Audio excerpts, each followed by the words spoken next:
Get this right here, folks. There we go. Hey, don't y'all just love city folks? Man, I was out hunting one time. It's been a few years back. Hey, have you had your cup of shut up and listen yet? Mmm, that's good coffee. Hey, while we're at it, have you remembered to hit that subscribe button, ring my bell for future notifications, and if you like these videos, go ahead and share it with your friends.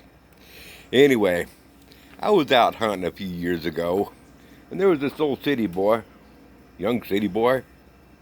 He wasn't quite so old, but he was definitely a city boy. I'm going along hunting across and down this canyon and stuff. I come across this river, and on the other side of the river, I see the city boy on out there, all with his brand new gun and all camoed up and all spiffing like you wouldn't believe. And I could smell his clone for miles away. Anyway, he hollers at me. He says, "Hey," he says, "how do you get to the other side of the river?" I told him, "Don't worry about it. You're already on the other side. Y'all come back now, yeah. Bye."